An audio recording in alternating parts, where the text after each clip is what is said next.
Let me just tell you, today has not been my day. Staff found that some funeral homes provided inconsistent pricing information, while others failed to provide pricing entirely.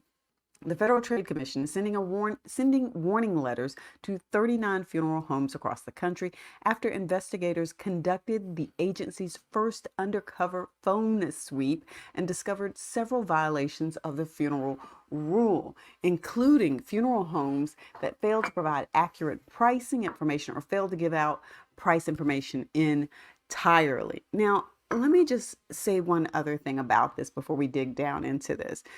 If you're you know, part of this group of people down here that I'm going to talk about later. You're part of this group that's going out and conducting this sweep.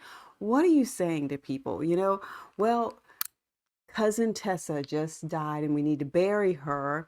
And we're looking at this date here. I'd like to find out about your prices.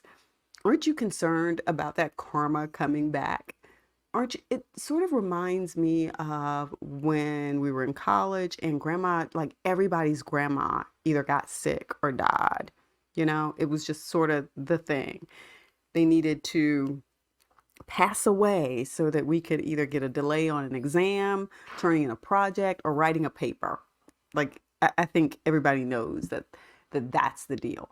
But sometimes you worry about that karma coming back and hurting someone in your family. So just imagine that you have to go out and play this role where you have to pretend somebody died. In any case, all right, this happened and they did this. It says they have this funeral rule. The funeral rule, and I had never heard of it. I knew there were some rules out there, but I didn't know there was an actual funeral rule. So now you know. Now you're going to know what to look for when someone passes in your family. The funeral rule gives consumers important rights when making funeral arrangements, including requiring that funeral homes, let me highlight this so that we see it.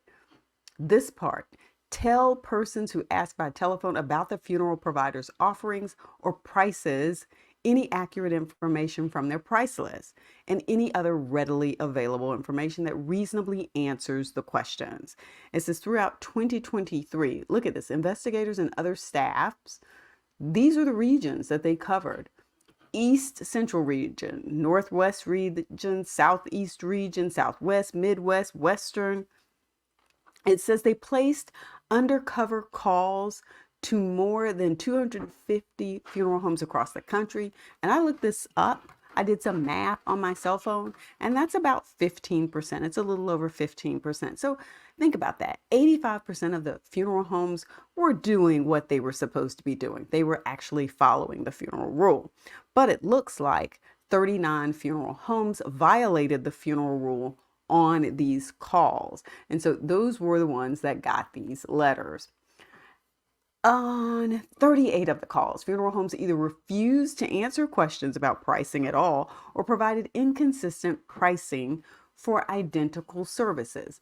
Now, as an attorney, I kind of understand the piece about providing inconsistent pricing. Okay. People call me sometimes and say, hey, can you review my contract? Well, there's going to be different prices depending upon what the contract looks like. Some contracts, I'm sorry to say, have been very poorly written. That is going to require a lot of mental work for me. Okay. So yeah, the pricing might be higher. The number of pages that I'm having to review. If somebody says, oh, well, it's just 2 pages, it's an NDA. And another person says, hey, it's a commercial lease, it's 30 pages. We got a bunch of attachments, exhibits, addendums, you know, those prices are going to be different, even though the service is, hey, can you review this contract? So same service, different price, because the actual product that you're giving me is different and can vary. So I can kind of understand that. But apparently for the funeral home industry, there's a funeral rule and they're supposed to be following that. So they should not have inconsistent pricing for identical services. So if somebody comes in and says they want embalming for this body, it should be the same price as embalming for this body. On one of those calls, the funeral home also misrepresented that the local health code required remains to be embalmed if more than a certain number of people wanted to view the remains when it was not actually required by the local health department. So they were out there telling people, hey, well, the local health department, local health code says that, hey, if 10 of you are going to show up to view it, then we got to do this embalming because it's required. And it turns out that was a misrepresentation, or as we say in the street, it was a lie. Embalming is a process of preserving a body after death, okay? It says most states do not require a body to be embalmed, and the few states that require embalming only do so in limited circumstances. For instance, if refrigeration is not available, not because, Sarah, Sue, Sheila, Angel, Martha, and Matthew want to come.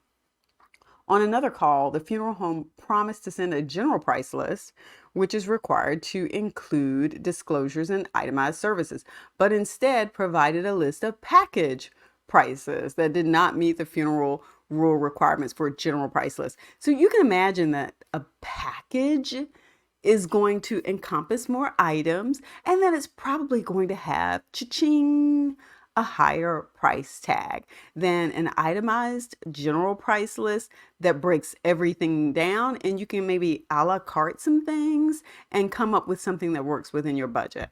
So here's a list of all of the funeral homes that received these letters. You can go to ftc.gov and look this up, press release for the funeral homes that got sent the warning letters. And if there's one there that's yours, you will know. So here's the final piece of this. The letters reiterate that the funeral rule requires funeral providers to disclose prices and other information to people arranging funerals, including itemized price information over the phone, and ask that funeral homes to take prompt remedial action to make sure they are no longer violating the funeral rule. Look at how much penalties can be. $51,744 per violation. So think about that. A funeral home could actually have more than one violation if they're, not getting all of these things right with funeral rule. So now you kind of know the next time someone in your family passes away and you start making some phone calls for Cousin Tessa to put Cousin Tessa in the ground, now you know that there's a funeral rule out there and that you can get a general price list. It should have all of the services listed there and the prices for them. So hopefully this information provides you with some valuable information, because, all of us are going to die one day and somebody in our family is going to have to put us in the ground or something similar to that. Now you know. Give the video a thumbs up and don't forget to subscribe. Peace.